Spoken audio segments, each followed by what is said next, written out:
This is your talk on archetypes. Yes. Oh, I'm so excited. So excited. Well, thank you so much. Yeah, please go. Yeah. And that was an example of a generator initiating, ladies and gentlemen. I'm just trying to keep us on track. We've been having a lot of fun. I didn't mean to cut anything off. And yeah, see, they're still talking, so it's great. I mean, that's, you know. Well, Teo Montoya, I just want to talk a little bit about how we met. Teo had just moved to Santa Fe, and I didn't yet really know him. And it was the Rave New Year about 2 years ago, or what was it, year and a half, something, Yeah. something like that. Yeah, 2021, January 21st. We had a fourth line. It was 21212121, I think is actually the date. No, I don't know. It was 2021, January 21st, so figure it out. Anyway, and so were we connected before through Sabrina? Is that how it happened? Sabrina Monarch, yeah. So I had a friend from Seattle, Sabrina Monarch, and she'd connected us. And so I was excited because I'm like, okay, here's somebody. She's like, you need to meet somebody who's into human design. I thought, cool. Well, I didn't know, when people say they're into human design, you don't really know, you know.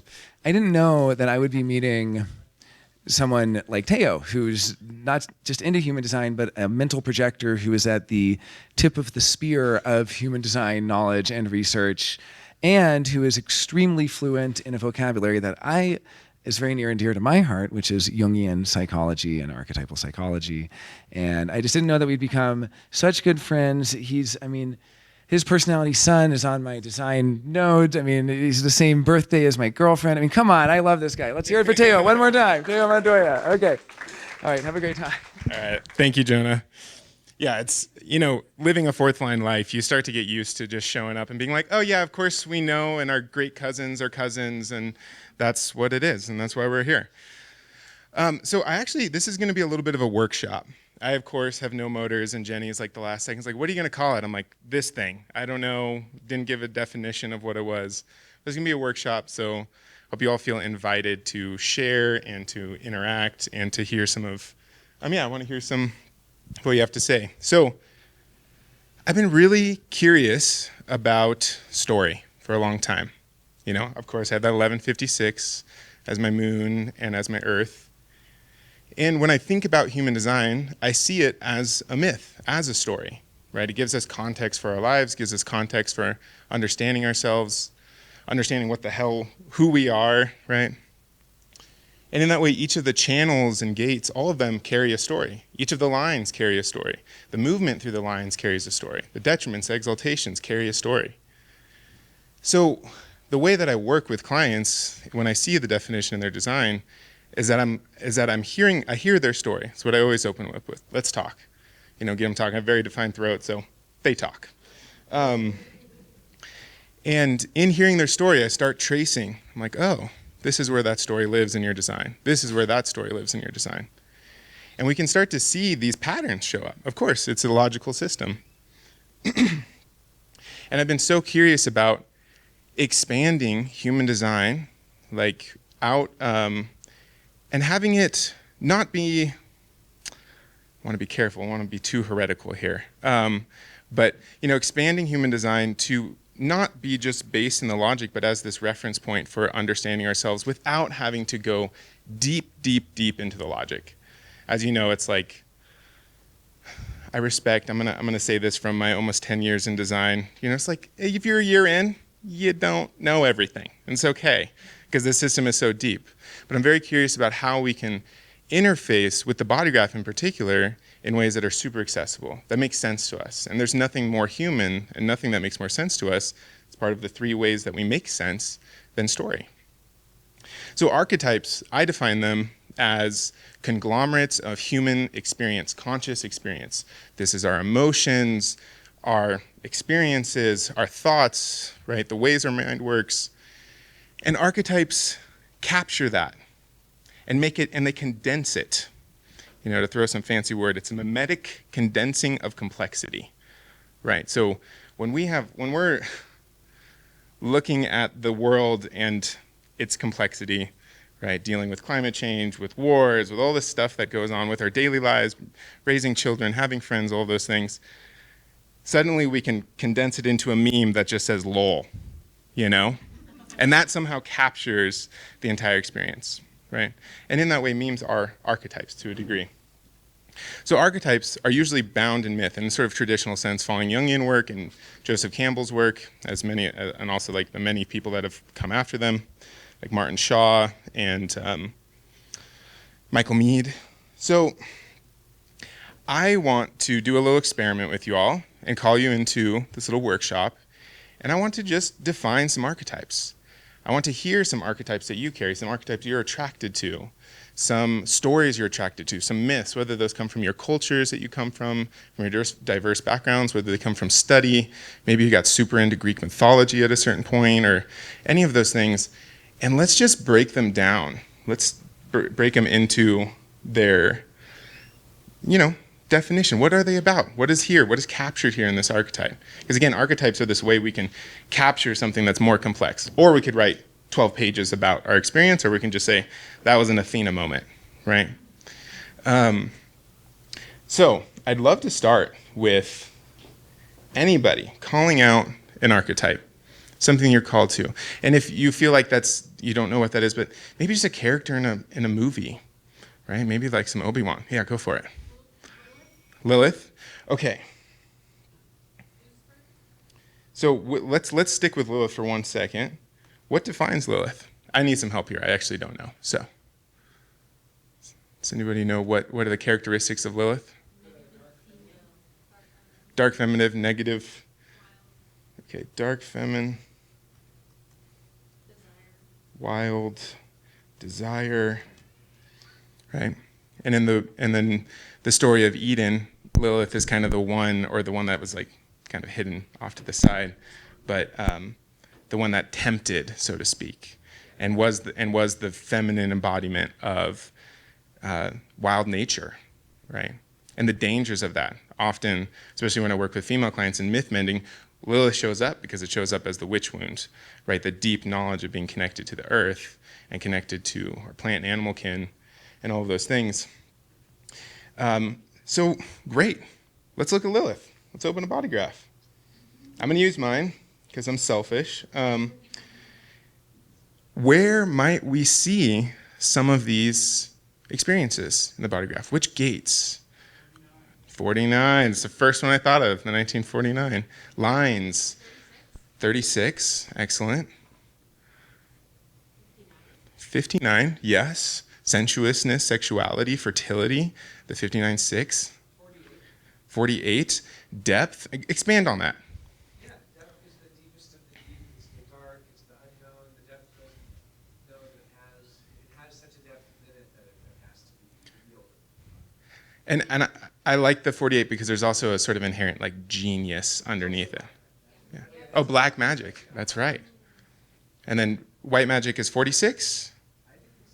Oh, it's 11. That's right. So any other gates or definition even, profile lines that you can think of that might describe Lilith? Fifth line. Yes. 3-5. Yeah, I was thinking what would be paired with the fifth line? The fifth line being the heretic, absolutely, being persecuted, all of those things, heretical. First line, I kind of like that as like a foundation of being deeply rooted. I think of the first line as a rooted foundation into some knowledge, into some knowing. Anything else? 5-2? Yeah, I could actually see 5-2 really well. 61, knowing, greater knowing. Occult knowledge, a little bit of obscurity. I'm up here with this 61-6. Love that. So do you see what we just did?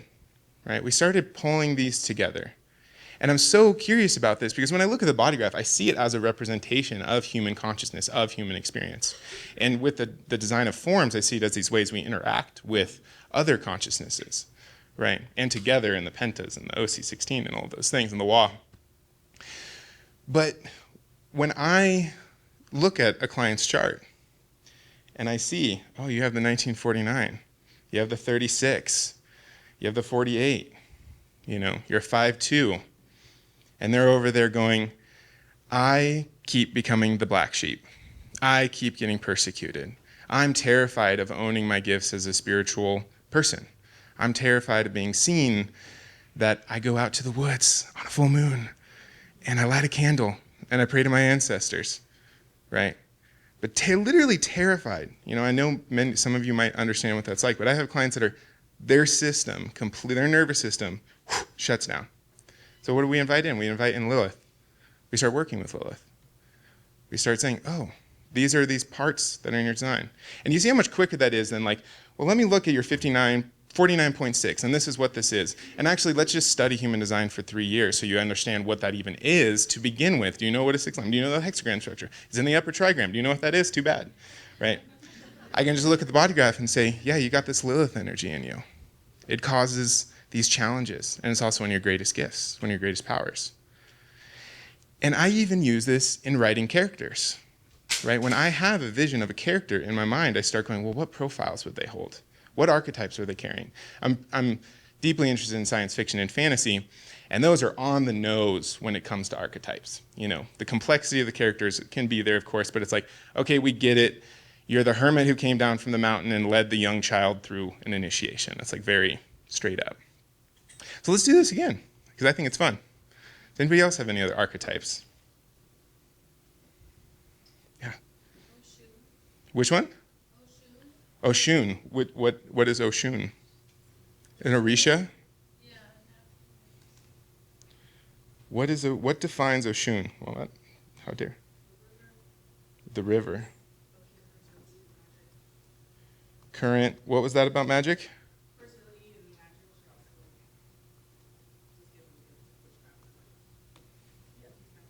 and magic. Mm-hmm. Love and sensuality. Love and sexuality or sensuality? Sensuality. Protector. Yeah, guarding, protecting love.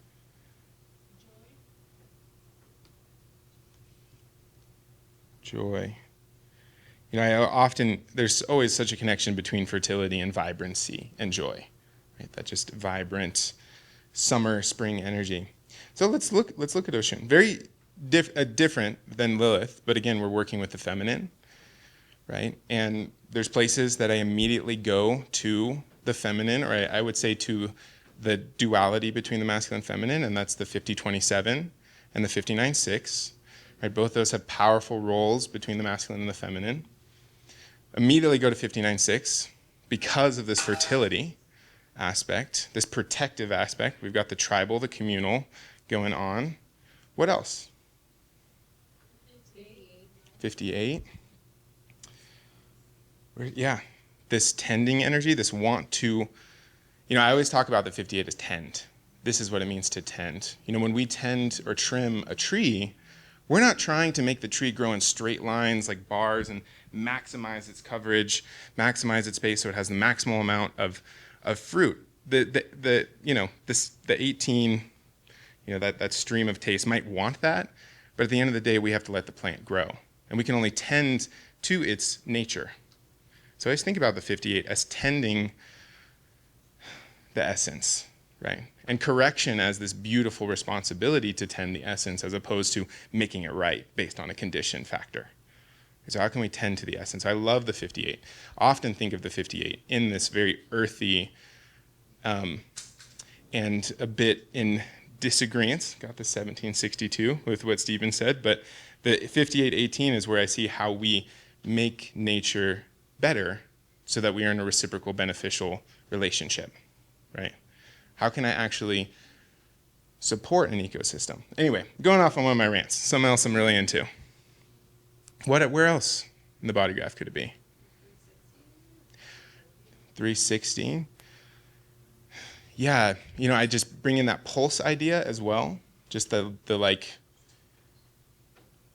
sometimes with feminine, especially if it gets termed dark or fierce, there is this sort of shocking energy. It's like, bam, I'm here. And I'm going to upturn things. Yeah. 22, grace. Yes. I always think about this connection. The 22 is part of the writing across of rulership. And when we look at good rulers, they tend to the past. With the 47, they know the stories of the past. They sift through the confusion of the past and the stories of us.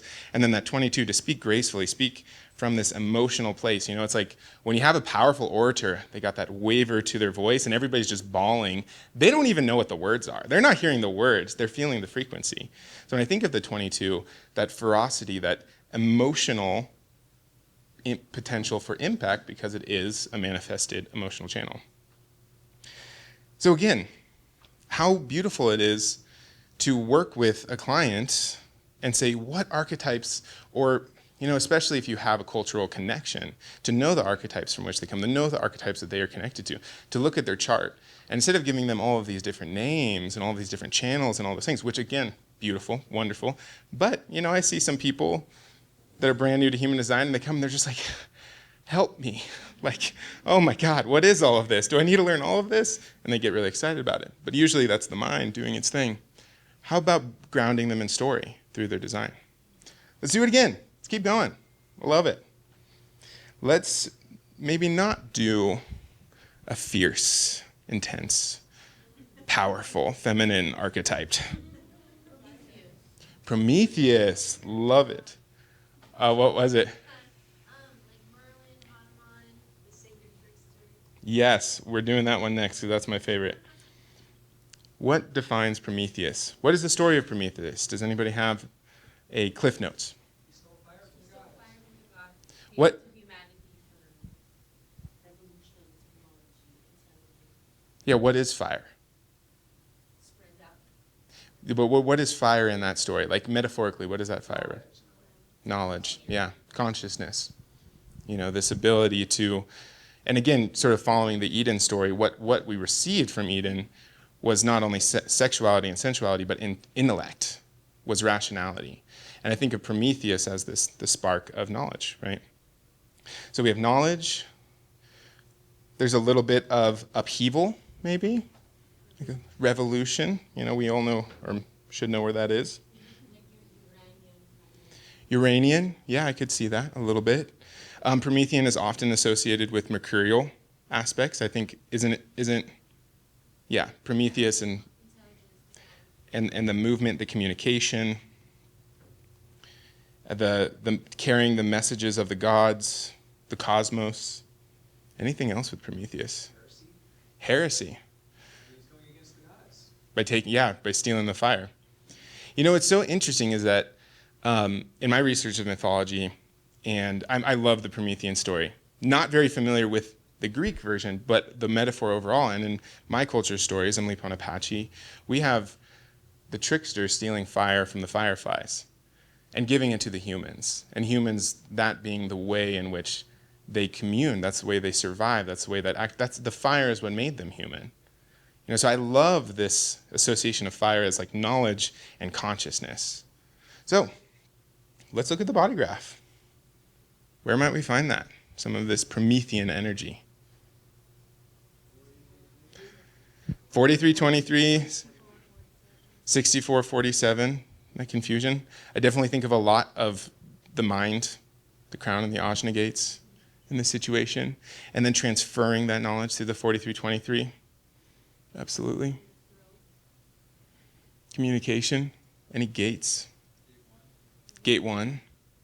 Yeah, we could bring in some self-expression. I'm very curious about the 1 and the 8 dynamic because the 1 doesn't give a fuck if people hear it. The 8 really cares, Right? The 1 just wants to express. The 8's like, please receive my expression. 49, we talked about that revolution. What did humanity need, right, for the revolution? Oh yeah, if you want to go on about that first, but the 1020s. Awakening. So last year I did a talk on the hero's journey, following the mystical way. And again, it was very much coming from this, of like what stories are in the mystical way. We can look at it from just the straight up, the knowledge, the voice, all of those things. But what stories are in the mystical way? And I see the 1020, that is the individual's encounter with God, right? With the numinous. And it's the coming back. It's the being with the numinous. So I think about the 1020 as that awakening, as that connection. So yeah, absolutely. Any other ones? 51, you become suicide. Yep. I was thinking of 51, and even we have the 49. Oh, does anybody know where 49 and 51 located in the mandala? Are they near each other? Aries. Aries, yeah, 51's Aries. 49 is 40, yeah, what is it? I can just look it up. I could press 2 buttons and figure it out. Oh yeah, it's in Aquarius, right? It's at the very end. Is it this Keepers of the Wheel, I think, still? Or no, it's beyond Keepers of the Wheel. It's the next Godhead. The Godheads are a very interesting aspect of this too.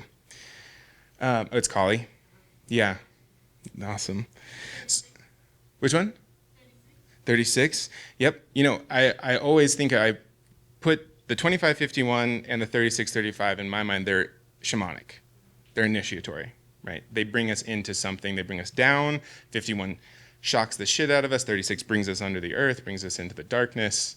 And then we move out of that into expansion, into growth, into progress, into all those things. So when I think of Prometheus, I definitely think of the 51, because that is, imagine the balls on this guy to go steal fire from the gods, the challenge of that, putting his life on the line, and potentially expanding the rest of humanity and consciousness because of that.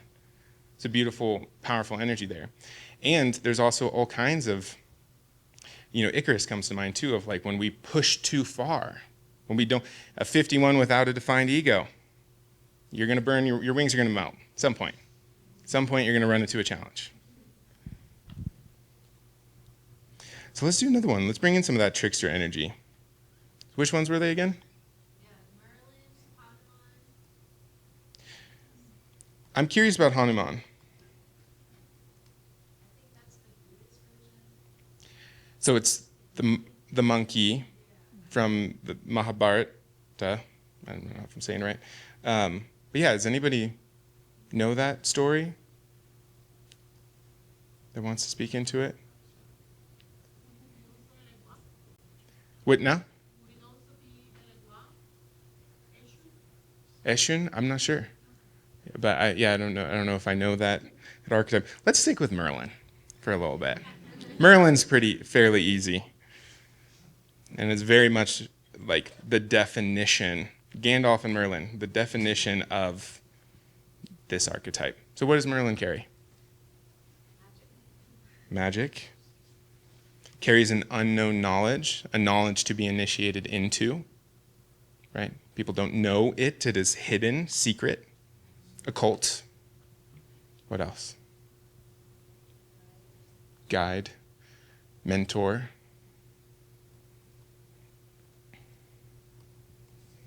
Sage, wisdom. You watch the show. Empowerment. He never gets heard. Could be a projector. A little bitterness in the crowd today. Alchemy, love that, right? Bringing something else in. Being heard or not. I like that. I just want to bring that in because I think that's kind of important. The hermit, for sure. I think of what's the brown wizard's name, Lord of the Rings? Radav, something. Come on, nerds, where are you at? I need somebody who's memorized all 3 epics, please. Very much defined hermit. Anything else? Where's some of the trickster? Yeah. There's sort of a ruthlessness to him that they emerge from the fog of time and place, so they're on the belongs kind of stuff. Yeah. Brutal. Ruthlessness. Oh, sorry, ruthlessness. Rootless. How Aphrodite is someone that's an important from the crash of the so apparently that's a conversion. Knowing that he could be 400 years old, 100 years old, he has no place of origin, he just kind of is there. Well, and it's so funny because the wizards in Lord of the Rings, they just are literally beings that have existed since the beginning of time, and they just have no, everybody else is like associated with the land base or something like that. The wizards are just like, I'm just here. Been here for hundreds of thousands of years or something. Rootless, I like that. And it adds to mystique as well, this sort of the one who carries the unknown knowledge that comes from some unknown place, some unknown land, right? Great, love this. Where in the body graph are we seeing some of these energies? Which one? 26. Interesting. See, with the trickster energy a little bit? 40? 43. Okay, expand on 26. What brought you there? I'm curious. Isn't that what it's about? Like the sacred trickster kind of like posing interesting questions that get people thinking or motivate them in a certain direction? Yeah, I mean, it's the salesperson, you know, and it's a big responsibility. I love talking with people about manipulation. I love bringing that challenging language in. Yeah. Wait, what now? I just asked if you're talking about gate 26. Yeah, absolutely. Where I'm just like, yeah, you have the power to manipulate people. Yes, you will get thrown out of the community if you abuse that power. So be careful. Yes, definitely. You know, I often think about the trickster as the coating of the pill. You know, those pills that we would not absorb into our system if they didn't make it through our stomach, right? So the trickster is the one that gives us this pill that makes it into our psyches and makes it into our bodies. And then like a day later, you're like, I just received it. Like, what was that? What is this? I don't even know what this is, right? But that is the way that it's not this, like, I'm going to tell you what to do. It's the confusion that opens the psyche up, reduces the logical resistance to knowing. So love the 26 for that. 40, I'm really curious about as well. What brought 40 up for whoever said that? Hermiting with the 40. Yeah, I guess with the resting, right? The need to step away. It's interesting because the other part of 40 is providing, is being this generative energy. Not necessarily generative in that it's like, it is here to put bread on the table. Not something I would usually associate with the magician energy, but there is this, why do they keep showing up? Right? I'm thinking when you said that, I was thinking like, they keep showing up because there is something that they're here to provide, a nutrient of sort. You know, maybe it's not the nutrient of the bread on the table, but it is a nutrient. So that's how I was, when you said that, I was like, I'm curious about that. What was the other one? 24 and 56. I mean, 61, 24, 43, 23 going right down the middle, the knowing circuit, right? Absolutely is part of this energy. This knowing to something larger than ourselves. The 61 is always fascinated with the occult. Most of us here are heavily influenced by our fascination with the 61 if we do not have the 61 in our chart, right? That's what draws us to these systems that configure reality in a way that makes sense to us and our personal individual knowing. So when I think about the 4323, one, it's this pulse of mutative misunderstanding. You know, there's this thing that it's not always understood, right? Because it is the knowing of that individual, but it's speaking to something larger, and that's through the 6124. And somebody who's very adept at working with the cult. You know, I always like to tell people, it's like, if you have the 61, an open crown, and you like just receive light language, or, you know, I have my friends that, it's a little too. It's like they do ketamine for 6 months, and then they're like, I'm downloading plans from the universes, and dolphins are going to save the world. And I'm like, solid, bro, solid. Down. Really hope that happens. How the fuck is that going to happen? Give me the structure. I don't care if you know it. I don't care, and maybe it's my Capricorn rising, but I'm just like, I don't care what you know or what you've heard or understood or downloaded in your transcendental meditation. What's the plan, right? That's the 23 that I'm just like, I don't want to hear it. And this is to me, this is the highest level of the structuring process. In the 6th line, the 23 is like, I'm not going to say a damn thing unless I know it's going to be heard, unless I know I have the structure, right? And that's where it's going, because it's like, it's not worth my time to do that unless I have that sort of impetus to do so. So absolutely, when I think of magician energy, or this energy that knows, they're so connected to the exactness that is necessary, almost the logical exactness. And again, coming back to the writing across of consciousness, 6162. Which cross is that? 6162. Is it consciousness or it's consciousness? 64. Is it no? What is that one? Why am I forgetting it? Maya? But anyway, 6162. This relationship between the knowing and the detail and the language, and how do you structure it? How do you put it together? Right. So, yeah, and that 62.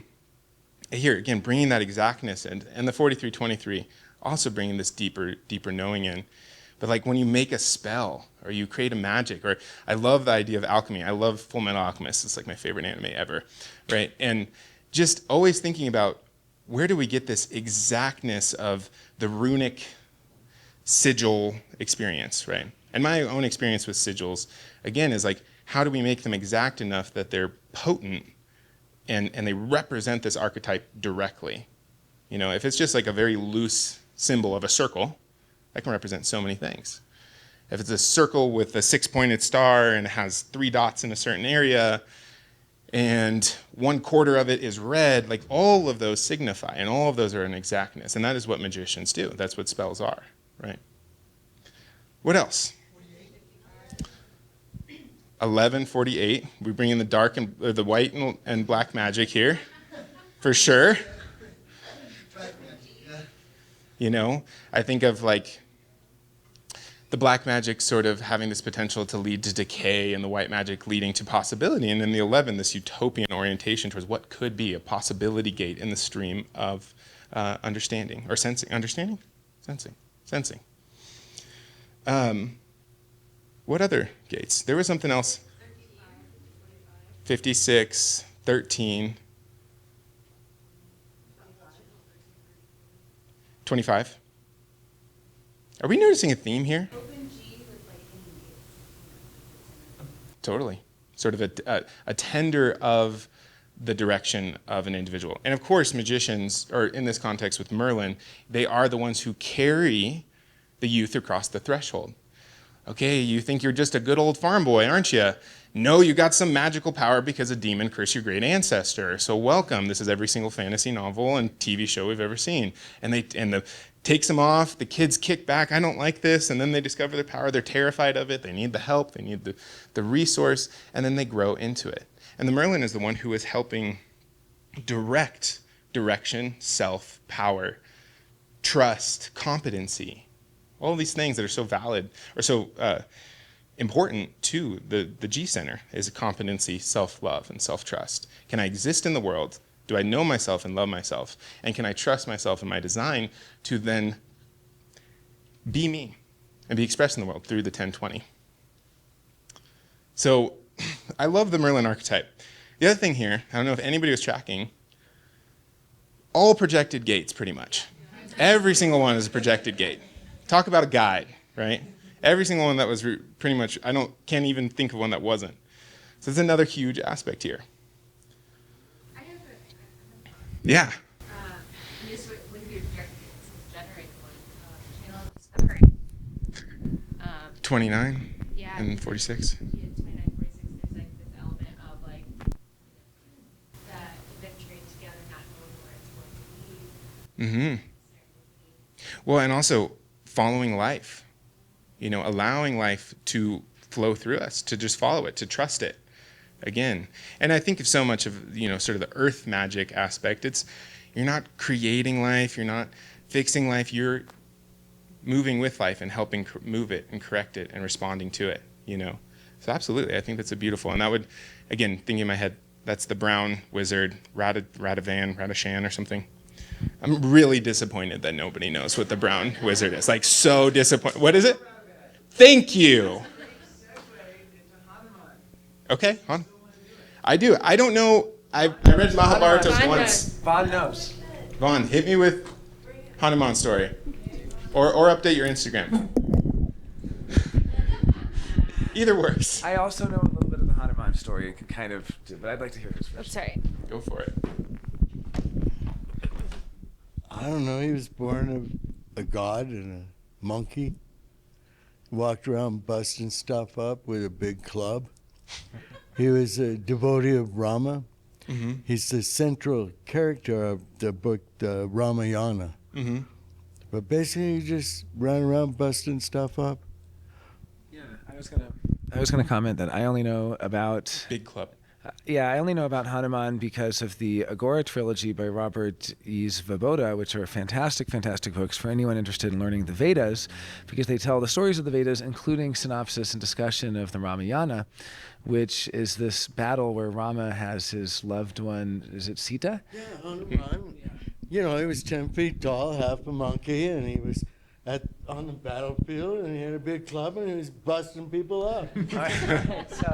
And so that's exactly what happened in the story, to help Rama rescue Sita from the evil demons, essentially.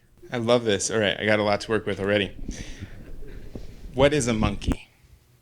This is a very easy answer. I'm actually like, why am I even asking it as a question? But what is a monkey? Primate. What else could we call it? Mammal, animal, right? What is the primary designation of Hanuman? Like what's the main energy? Like, yeah, what characteristic is that of swinging a club around and clobbering? Power, force, ferocity, rage. I don't fuck with monkeys. Like, they will rip your limbs off. Like, I don't care if they sign language something at me. And I'm like, I am not dazed. You do not faze me, monkey. I'm not getting close to you.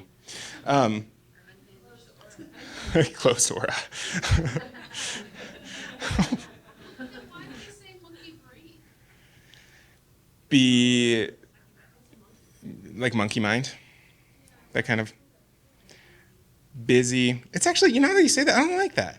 I don't like that as a... I'm not using that anymore. Yeah. But yeah, I was thinking of a very common archetype is the wildness in us, right? That we are animal, no matter how much consciousness and how many other crystals are coming down, right? Fundamentally, we're animal. And there is a wildness that provides vitality in us, right? Our sensuality. Going back to the sort of the tribal defense circuit, right? There's life there. There's so much energy there, right? And that is this sort of animal, ancient way of being, creating life and tending life, caring for life. So we have this wild ferocity that helps the chosen one take back the feminine, the lover, the animus, right? Or the anima, one of them. And I think that this is really common, especially in, I'll be doing another talk on masculine archetypes in the Bodygraph. This is a very common masculine myth, right? That to receive the muse, that part of us that's part of our goal, the feminine in the masculine, that creates a sense of wholeness, right? There is a wildness that must be reclaimed.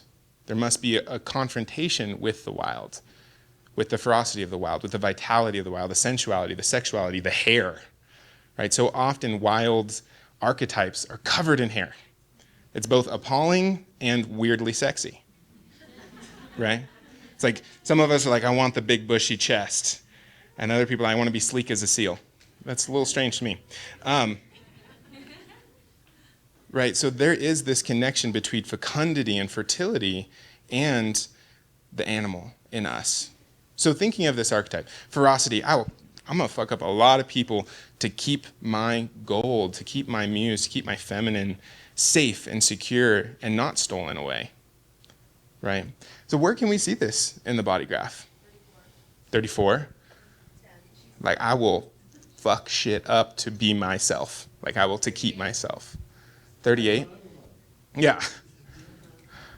38 for sure, the fighter, the warrior. But to what end, right? What happens when the animal in us doesn't have an end? It doesn't know that it's seeking the feminine. It doesn't even know that the feminine is accessible. It's something I work with men about. It's like, if you don't know that the feminine is actually the thing that is going to bring the wholeness to you, and this is not about a heterosexual relationship, this is about our internal experience, what are you going to fight for? Your ferocity is going to be unending, right? The 38, without the awareness of what is actually worth fighting for, is a dangerous force. Not only to ourselves, self-destructive. There's a lot of people just playing war games because they need to release that vital animal energy that's in them, that's theirs, it's individual, it's theirs, right?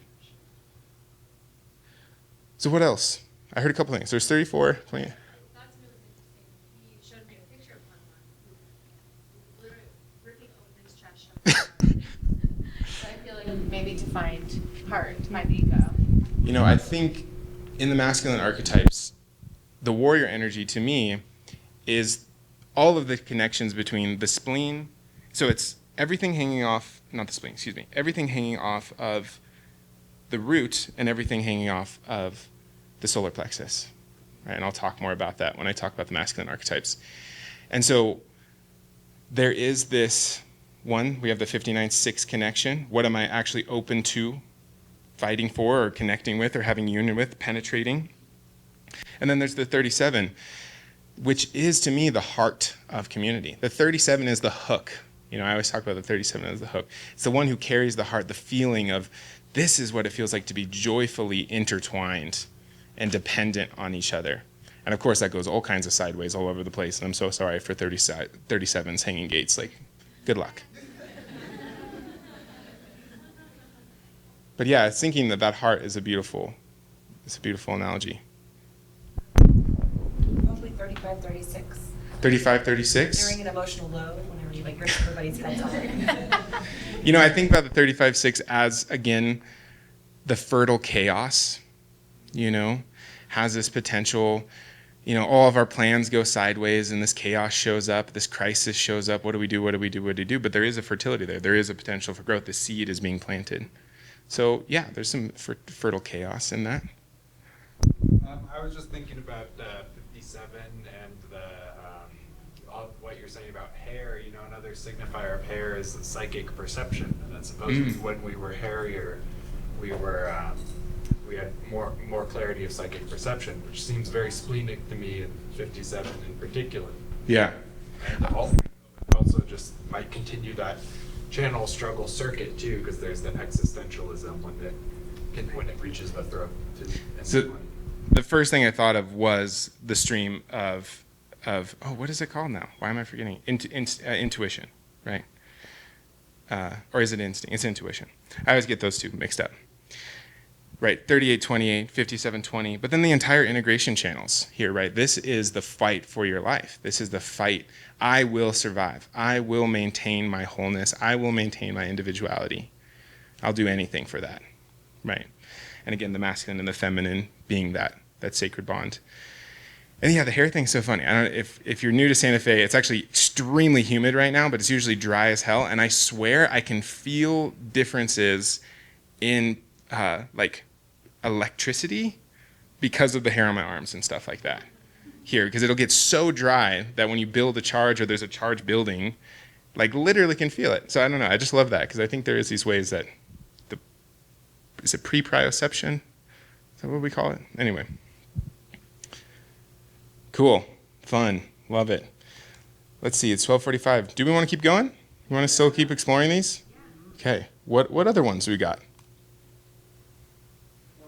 Comment while people can think about it for a minute. My comment was just that in the story of Hanuman, it does kind of seem almost that Hanuman's like the design principle itself, the critter, the life force, the body, and that a great metaphor for the body is the kind of animal who also has to be brought on board. Like the mind wants to rescue, but he can't do it without the help of this animal form that has to be there for him as well. Yes, love this. Getting chills. Parsifal, the story of Parsifal. The wild man is the life force. It is the form. It is the body. And if we have no connection to body because we've been in this lovely mental world that values rationality and doesn't value this deep system of knowing that is here for us, you know, so like reconnecting with our wildness, which is terrifying for so many of us, right? And it's terrifying, it's sensuous, it's sexual, it doesn't know, it's out of control even, but it's also, if we relegate it to shadow, this is what happens. It pours out of us in a harmful way. One of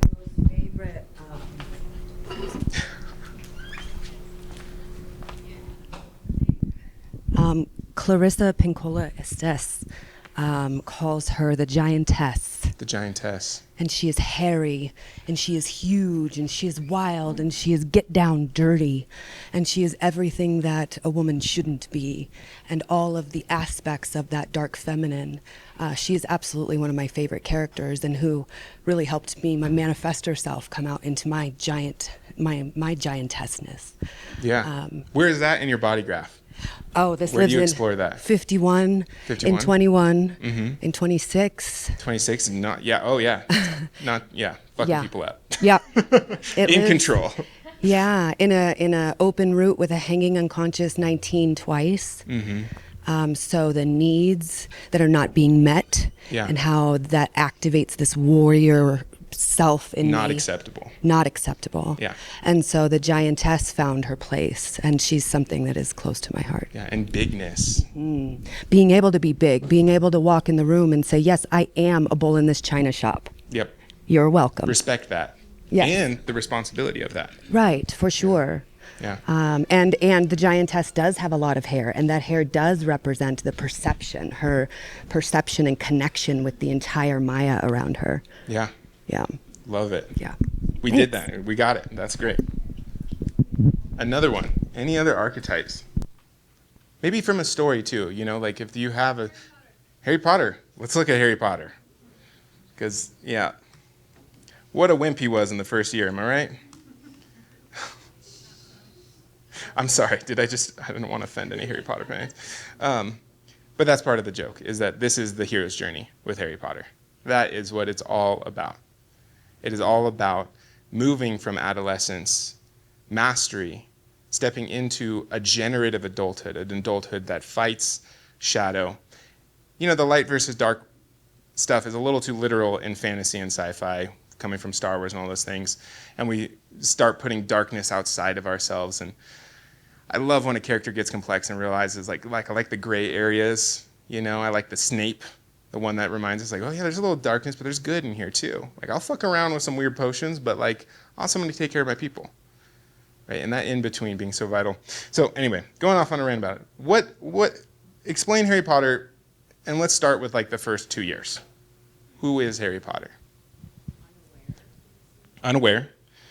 Totally like, yeah, a fucking owl showed up, and was like, and then a giant showed up and was like, you're a wizard.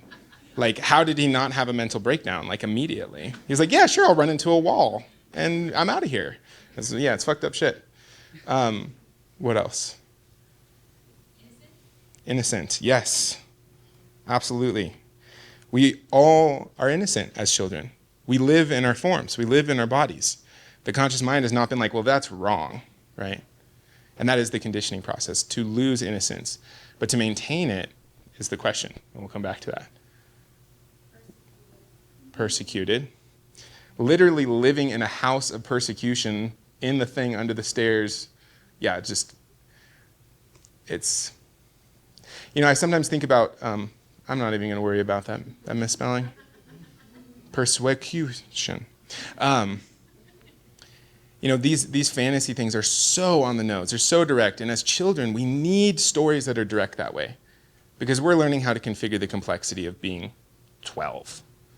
You know, and we need that simple, straightforward. So I'm all for children authors out here. Don't let anybody tell you that's not good enough. All those things, we need that simplicity.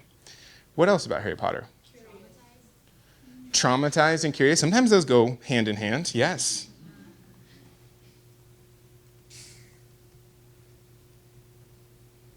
What else?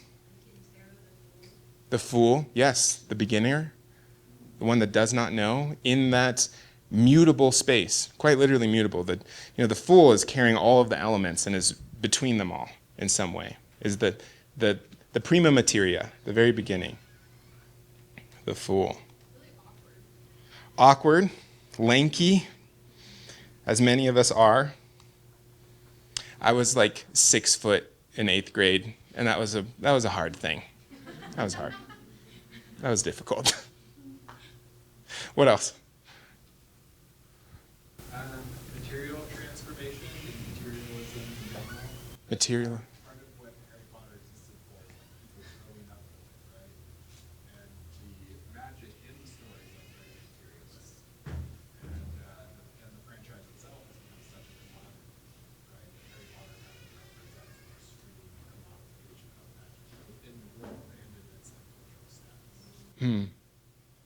Materialism. In what way is Harry Potter defining that or an antithesis to that? Yeah, how's Harry Potter as a character defining that? Oh. Well, obviously he's like the name of the story or whatever, but then, there's so much attention on the series, like it's already a huge success after a couple books or whatever, and has all this investment in it. So that's obviously affecting the writing process, and who Harry becomes is kind of informed by the, the audience response to the Harry Potter franchise. And so, like, who knows what that character would have turned into if there wasn't that sort of attention given to him. I love that we're getting meta about this because I think it illustrates an excellent point. In the story, he's like really indulgent because he's encountering like actually getting stuff for the first time. So he gets in the story, he's actually super indulgent because he's encountering getting stuff for the first time. Like he gets the fanciest broom. He gets he has apparently a bank account now, so he can get all the snacks on the train. And he's just he has kind of this indulgence at the table. He's just eating everything and wanting to taste and experience everything. So I like the materialism. I feel like there's a thread in that in the story. As well. Yeah. When I think about this is the weight of power, of responsibility, right? This is the weight of, oh, I'm the chosen one. Oh, if these books go bad, there's a huge weight. So when we carry power, there's responsibility. And part of the hero's journey is not only receiving the power, being initiated into the power, but actually being able to carry it. Because oftentimes, and I think this is a journey for all of our individuation, is being able to hold power in a responsible way, in a life-giving way, in a generative way. Like having it do something that makes an impact on the world that is largely positive. Otherwise, we make mistakes, comes out sideways, right? Comes out shadow. Or we just crumble beneath it and hide away and run into the forest because it's too terrifying for us because we have no community or context to hold that. So when both in the story and in the sort of meta-analysis of it, the responsibility, the pressure of responsibility, And in our culture, it's like you're 18, so now you just have that responsibility, right? But yeah, how many of us fared well through that? I didn't. Right. So let's go back to the Bodygraph. I love this archetypal just analysis, but come on. Where in the Bodygraph why we hold some of these, the unaware, the innocence, persecution, curious, traumatized, the fool, the awkwardness, and this sort of responsibility, this materialistic responsibility of power in a way, the weight of this is a big thing. I'm the chosen one. These books are selling millions and millions and millions, right? 2145. 2145, in what way? Expand on that. It's like the materialism. Almost like I see 2145s and I see them as almost these people who are stewards of money. Yep. And it's not necessarily that they chose to be in charge of money and to be that steward. And that's kind of what I think about Harry Potter. It's like he's in this leadership position, but he didn't even choose it. It was just born into him. Yeah. I mean, 2145 is power, period, right? It is regard. It is money. It is resource and power. And I love working with cross of rulership. It's my favorite cross to work with because I'm just yeah, you got power. Let's take up that space. Let's do that stuff. And holy shit, now you're responsible for the whole tribe and you better figure out how to do that. And if you fuck up, you'll get exiled. So enjoy. Let's confront that and deal with that, but hold it because we need people who can hold power and not shy away from power. And then it just come out sideways through some bullshit stuff that doesn't support any of us. So absolutely. J.K. Rowling isn't 2145 now. I'm not sure. So it makes sense that you feel that when you're reading her books. And I'm very curious about the politics conversation because it's just the Republican presidents and conservative sort of politics on the 2145 it's hilarious. It's funny. It's all of the Democratic presidents have a 31. All of the Republican presidents have a 45-21 or a 45. Anyway, another note. But that's power, right? And the responsibility of that. So what else? 36, 51, 27. 27, I can see that in the caring. What is mine? What is yours? What to care for? That's a generativity. I always think about generativity in the 27 and the 50. Like how to we steward life, create life, right? Also kind of goes into like the black magic versus white magic situation, like creating something versus sort of tearing it down. It's 51? Or that was you? Okay. The 51-25 is the threshold, right? We have the 25 of innocence and the shock of the 51, right? This is the Buddha's story. The Buddha's story is the hero's journey, right? To be coddled in a bubble of innocence inside the palace in which everything is taken care of. And then to walk outside the palace and to be confronted with suffering, right? To be confronted with the human condition, to be confronted with all these things that are so shocking, right? That is the shock of the lived reality, the material, coming from the ego circuit and the material way, and then shooting off into the individual journey, right? That all of a sudden you have to confront, like, fuck, I have to pay taxes. How do I do that? Oh, here comes the IRS, right? All these things that really are shocking to our system about the ways in which we must engage with the material world with Maya. And the 51 being the seed of shock that actually allows for greater, it's like gives us the energy to actually be ourselves. The difficulty is maintaining innocence. So many of us are shocked by the world, traumatized by the world. And instead of being in a container or a culture that puts you through a process of rites of passage, of initiation, and carries you through the other end, maintaining your innocence and your connection to God and all things and the universe, as the 25 does, that universal love, you just get thrown into the shock and come out the other side and being like, well, I'm going to bury my innocence 6 feet down because that was the most painful thing I've ever experienced, and I've got to harden up. I've got to get cold to life, right? So the hero's journey is always one of how do we maintain the innocence, which in itself carries a sort of power because it has this deeper connection to all things. So how do we maintain the innocence when we endure the shock? And I think a big, beautiful part of this is the communal aspect. This is coming from the mystical way and the material way. It can both exit through the 2551 and the 2145. And it's the community that creates the container in which all of that can be expressed. We can maintain our connection to innocence, right? We're not on our own.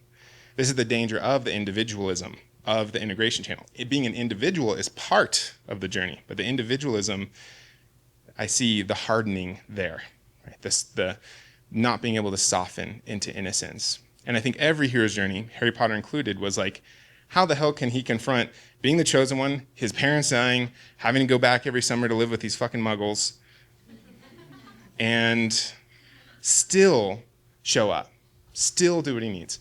Friends, you know, it's like the whole thing. It's like, I have these friends, I have these support, I have this school, I have this community. 214, expand on that. Maintaining yourself, but also other people around you. And I think all of his friends became stronger whenever they were around him. Yeah, there's a power in the 14, right? This wealth, this gold that we carry, and it is our life. It is life moving through us, but it is our life. And where you pour it is the most important thing. Like I always think of the 214 as water, this nutrient, this life force energy that wants the most beautiful canyon to pour into, right? So taking us out of the money model a little bit. Sometimes with human design, I'm like, okay, capitalism is part of this, but can we just not talk about money in every aspect? But pouring into beauty, beauty being the direction, 2 being the feminine, the muse, right? So it's so important when we carry personal power, where is it poured into? Where is it going? And having your environment reflect that, right? If you have a hanging 14, your environment is reflecting the opportunities for your energy to be poured out, your direction to come, your identity to be defined. That's an interesting take. I hadn't thought about the 214. Just one other thing I wanted to throw in there about the 5125, the wand. Like that is the channel of the wand for sure. And then I was also wanted to submit 54 for Harry Potter. 54. Yeah. These beginning things, can he end them? Yeah, going through the cycle as a child and then in the next step. So what was 54 by? I was saying that 54 is It's very Gryffindor. Is it?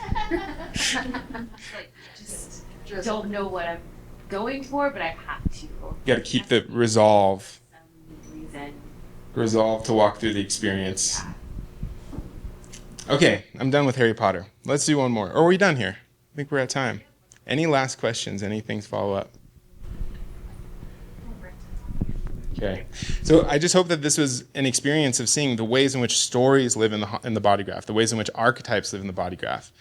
And we can stop just using the keynote of a channel, a line, a gate, and being like, this is your keynote. And especially if you read some of the line keynotes, it's like, you do need the dictionary and like need to call in your oracles to be like, what does this actually mean? What is actually happening here? Right? That's a greater level of synthesis and knowledge to actually like read a keynote on the line level and know what the fuck he's talking about. Right? But how can we transfer this into stories? How can we start writing our own keynotes that honor what this is coming from? Because it is such a logical system, things lead into one another, right? So I hope you enjoy that. I hope you see how you can bring this to your clients, bring them a story instead of just telling, you got the channel of struggle. It's like, no, that's rough. You're a stubborn son of a bitch and you got the channel of struggle. I like to, bring in the story of pushing the rock up the hill. What's at the top of the mountain? You're always going to be pushing the boulder. What's at the top of the mountain? That's the biggest and most important question for you. Okay, everybody.